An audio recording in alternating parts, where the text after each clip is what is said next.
السلام علیکم ورحمۃ اللہ تعالی وبرکاتہ نحمدہ ونصلی ونسلم علی سیدنا و مولانا محمد رسولہ النبی الامین المکین الحنین الکریم الرؤوف الرحیم وعلی آلہ الطیبین الطاہرین وصحبہ الکرام المتقین المخلصین وجمیع الاولیاء والصالحین وعلینا معہم اجمعین اما بعد۔ معزز ناظرین سامعین محترم، آج ہم جس موضوع پر گفتگو کر رہے ہیں وہ ہے عرش و کرسی۔ عقیدے میں اہم ترین بات ہے عرش و کرسی کے تعلق سے کچھ معلومات ہم کو حاصل کرنا ہے۔ آئیے سب سے پہلے عرش ایک عظیم، بلند اور نورانی مخلوق ہے۔ عرش و کرسی پر ایمان لانا یہ واجب ہے۔ عرش و کرسی پر ایمان لانا واجب ہے۔ نور محمدی صلی اللہ علیہ وسلم کے بعد عرش اللہ پاک کی پہلی تخلیق ہے۔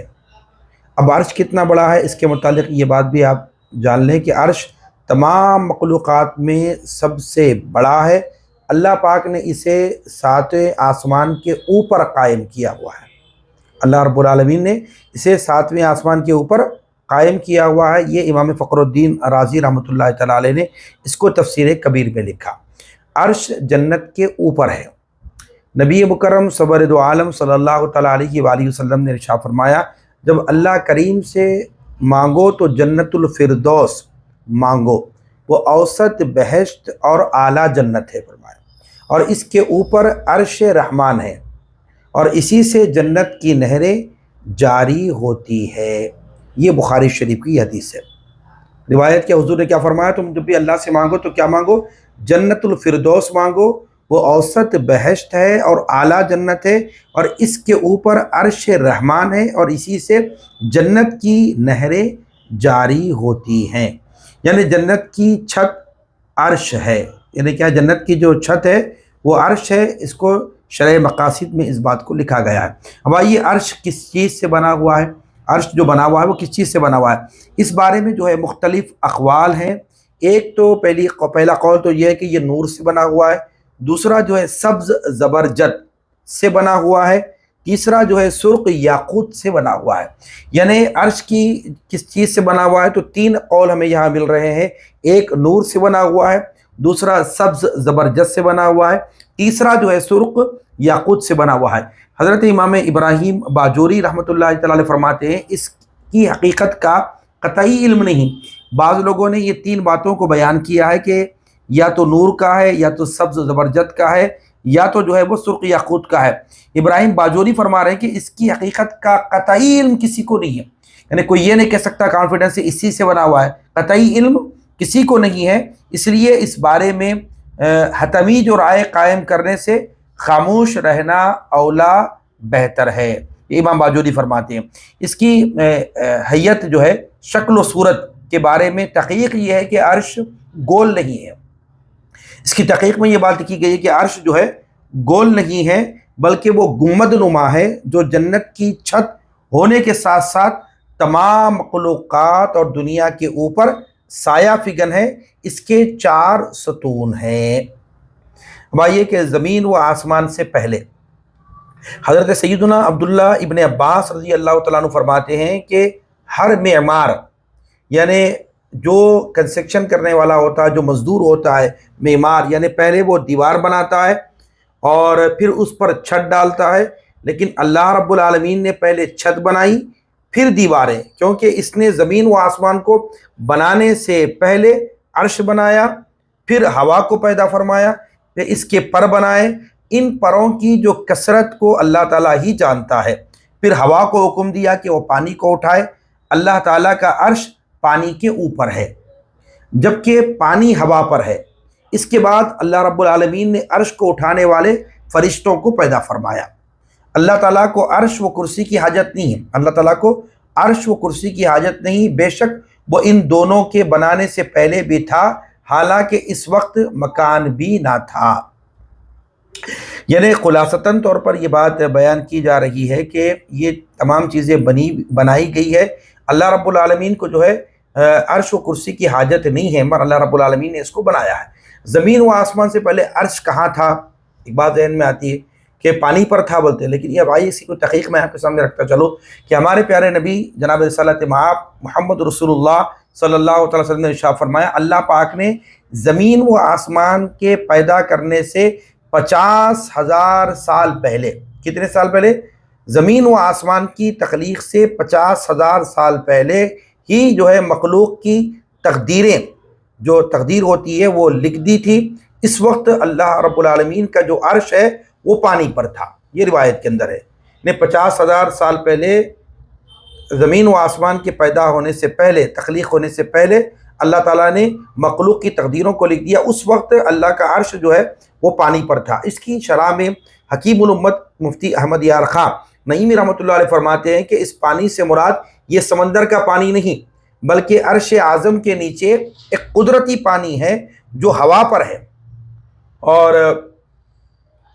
ہوا اللہ تعالیٰ کی قدرت ہے۔ تو یہاں پر یہ بات بتائی گئی ہے کہ سمندر کے پانی نہیں بلکہ عرش اعظم کے نیچے قدرتی پانی ہے جو ہوا پر ہے، اور ہوا جو ہے اللہ تعالیٰ کی قدرت پر ہے۔ اس فرمان کا یہ مطلب نہیں کہ عرش پانی پر رکھا ہوا تھا، بلکہ مطلب یہ ہے کہ اس پانی اور عرش کے درمیان کوئی آڑ نہ تھی، کوئی جوائنٹ نہ تھی، کوئی آڑ نہ تھی۔ جیسے ہم کہیں کہ آسمان زمین پر ہے، ہم کہیں کہ مثال کے طور پہ آسمان زمین پر ہے، یعنی زمین کے اوپر آسمان ہے۔ اس سے معلوم ہو رہا ہے کہ عرش اور پانی سب سے پہلے پیدا ہوئے۔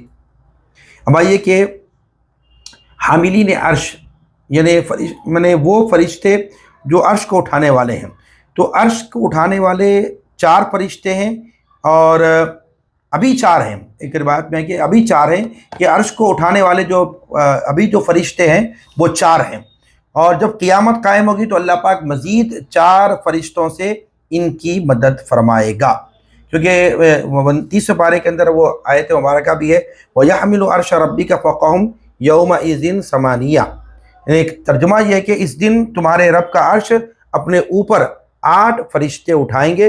اس آیت کے تحت جو ہے اکابر علماء اہل سنت سید محمد نعیم الدین مراد آبادی رحمۃ اللہ تعالی فرماتے ہیں کہ حدیث شریف میں آیا ہے کہ حاملین عرش آج کل 4 ہیں، روز قیامت ان کی تائید کے لیے 4 جو ہے اور اضافہ فرشتے کر دیے جائیں گے، جملہ وہ 8 ہو جائیں گے۔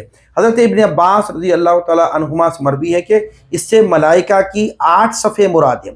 کوئی کہتے ہیں کہ 8 فرشتے ہوں گے جو عرش کو اٹھانے والے ہوں گے، تو عبداللہ ابن عباس فرماتے ہیں وہ 8 سے مراد وہ 8 فرشتے نہیں بلکہ وہ ملائکہ کی 8 صفیں مراد ہے، جن کی تعداد اللہ ہی جانے۔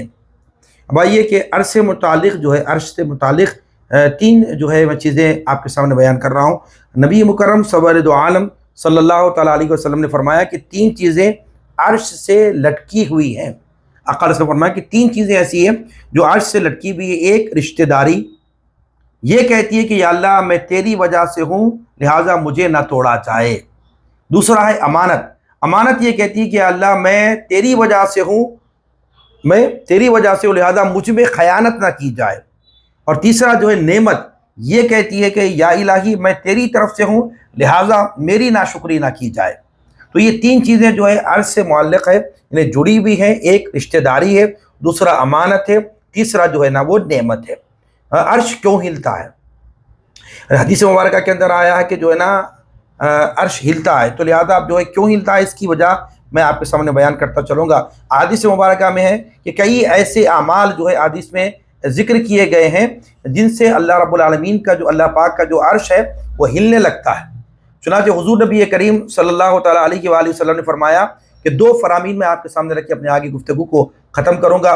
حضور نبی کریم نے 2 فرامین میں پہلا سرکار کا فرمان یہ کہ جب فاسق کی مدح کی جائے، یعنی تعریف کی جائے، فاسق یعنی وہ گنہگار شخص ہے، تو اگر کوئی فاسق گنہگار کی اگر کوئی مدح کرتا ہے، اس کی تعریف کرتا ہے تو رب تعالیٰ غضب فرماتا ہے، اللہ تعالیٰ جو ہے غضب فرماتا ہے، اور عرش الہی جو ہے یہ جنبش کرنے یعنی ہلنے لگتا ہے۔ یعنی اگر کوئی گنہگار کی اگر کوئی تعریف کر رہا ہے تو اللہ رب العالمین غضبناک ہو جاتا ہے اور جو ہے غضب فرماتا ہے۔ تو لہٰذا جو ہے عرش الہی اللہ کی غضب کی وجہ سے، کیونکہ لوگ فاسق کی تعریف کر رہے ہیں، تو لہٰذا جب فاسق کی تعریف کی جائے، اس کی بڑائی کی جائے، تو لہٰذا جو اللہ رب العالمین کو یہ بات ناگوارہ ہوتی ہے اور وہ اللہ رب العالمین غضب فرماتا ہے، جس کی وجہ سے عرش ہلنے لگتا ہے، جنبش کرنے لگتا ہے۔ دوسرا جو ہے شادی کرو اور طلاق نہ دیا کرو، کیونکہ طلاق دینے سے بھی کیا ہے عرش الہی ہلنے لگتا ہے۔ یہ جامع صغیر کی ایک روایت ہے جو میں نے آپ کے سامنے رکھی۔ بعض اوقات جو ہے عرش کا ہلنا رحمت کی وجہ سے بھی ہوتا ہے، بعض کا جو ہے نا بعض اوقات عرش کا جو ہلنا ہوتا ہے وہ رحمت کی وجہ سے ہوتا ہے۔ نبی کریم صلی اللہ تعالی وسلم نے کیا فرمایا؟ اچھی نیت، یعنی کوئی کام کر رہے ہیں آپ، اچھی نیت پہلے آپ کر لیتے ہیں، کام بعد میں ہوتا ہے، عمل بعد میں ہوتا ہے، اچھی نیت۔ اب کوئی انسان جب اچھی نیت کرتا ہے تو عرش سے چمٹ جاتی ہے وہ نیت۔ اچھی نیت کیا ہوتی ہے؟ وہ عرش سے چمٹ جاتی ہے۔ بس جو کوئی بندہ اپنی نیت کو سچا کر دیتا ہے، یعنی اپنی نیت کے مطابق ادھر اچھی نیت کیا تھا، بعد میں جو ہے فوراً وہ عمل کرتا ہے، تو عرش جو ہے ہلنے لگتا ہے، پھر اس بندے کو بخش دیا جاتا ہے۔ یہ تاریخ بغداد کے اندر روایت موجود ہے۔ تو اچھی نیت کرنا، یہ عرش سے چمٹ جاتی ہے، پھر اس نیت کے ساتھ فوراً اس پر عمل آوری جب ہو جاتی ہے تو جو ہے عرش جو ہے اس سے بھی ہلنے لگتا ہے۔ تاریخ بغداد کے اندر یہ روایت ہے۔ اب عرش کے سائے میں سب سے پہلے کون ہوگا؟ نبی مکرم سرور دو عالم نے ارشاد فرمایا بے شک قیامت کے دن اللہ رب العالمین عرش کے سائے میں سب سے پہلے جگہ پانے والا وہ شخص ہوگا جس نے کسی تنگ دست کو مہلت دی کہ وہ قرض کی ادائیگی کے لیے کچھ اور وقت اس کو درکار کر دیا کہ بھئی ایک وقت پہ تھا قرض لوٹانا تھا، لیکن جو ہے اس کو اور وقت دے دیا گیا کہ بھئی تو کچھ اور دنوں کے بعد اپنے جو میرا قرض ہے تو اس کو ادا کر دیا۔ تو اگر مقروض کو وقت دیا جاتا ہے تو لہٰذا قرض دار جو مقروض کو وقت دیتا ہے تو یہ اللہ رب العالمین کو پسند ہوتا ہے، اور وہ اگر جو ہے وہ تاخیر وہ جو ہے نا وقت دے رہا ہے اور کہا کہ میرا مال، پھر کچھ دنوں کے بعد کیا کیا، وہ پیسے تو واپس جو ہے اس نے نہیں دیا، تو میں جو قرض دینے والا تھا اس نے یہ کہا کہ بھئی میں اللہ کی رضا کی خاطر جو ہے یہ تمہارے قرض کو معاف کر دیتا ہوں، اور یہ رسید جو پرچی ہے جو تم میرے پاس سے قرض لیے تھے اس کو جو ہے وہ پھاڑ دیتا ہے، تو اللہ تبارک و تعالیٰ خوش ہوتا ہے اور اللہ رب العالمین جو ہے اس سے راضی ہو جاتا ہے۔ اس سے خوشی سے مراد اس کو وہ راضی ہو جاتا ہے، اور بندے کو جو ہے عرش کے سائے میں سب سے پہلے اس کو جگہ دیتا ہے جو قرض دے کر مقروض کے لیے وقت بھی دے اور اس کے قرض کو معاف بھی کر دیتا ہے، تو اللہ تعالیٰ اس سے راضی ہو جاتا ہے اور اس کو عرش کے سائے میں سب سے پہلے اس کو جگہ عطا فرماتا ہے۔ تو یہ عرش کے متعلق میں کچھ باتیں آپ کے سامنے بیان کیا۔ اب آئیے کرسی کے تعلق سے دو تین باتیں کہہ کر اپنی گفتگو کو ختم کروں گا۔ کرسی بھی اللہ پاک کی عظیم نورانی مخلوق ہے، جیسے عرش اللہ رب العالمین کی ایک نورانی مخلوق ہے، عظیم مخلوق ہے، اسی طرح جو ہے کرسی بھی اللہ رب العالمین کی ایک عظیم نورانی مخلوق ہے۔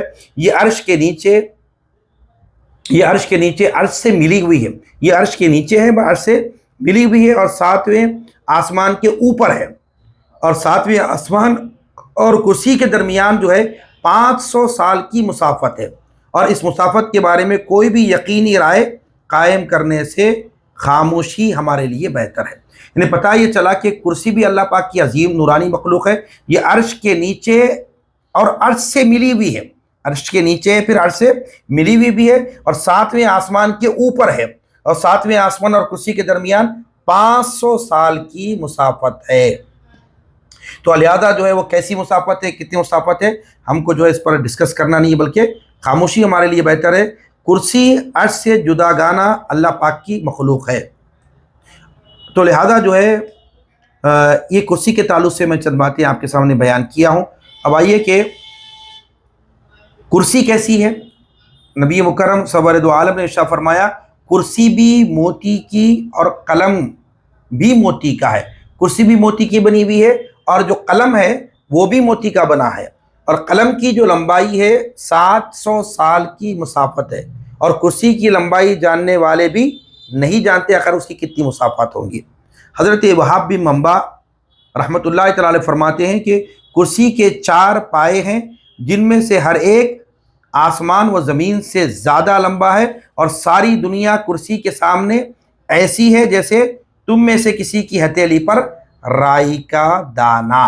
یعنی جو کرسی کے جو 4 پاؤں ہیں، 4 پائے ہیں، وہ 4 پائے جن میں سے ہر ایک آسمان و زمین سے زیادہ لمبا ہے، ساری دنیا جو ہے کرسی کے سامنے ایسے ہی ہے جیسے تم میں سے کسی کی ہتھیلی پہ رائی کا دانہ ہوتا ہے تو بڑا چھوٹا ہوتا ہے، تو اسی طرح جو ہے کرسی کے سامنے پوری دنیا اتنی ہی چھوٹی نظر آتی ہے۔ تو لہٰذا یہ چند باتیں جو ہے میں نے عرش، قلم و کرسی کے تعلق سے یہ کچھ باتیں میں نے آپ کے سامنے بیان کی۔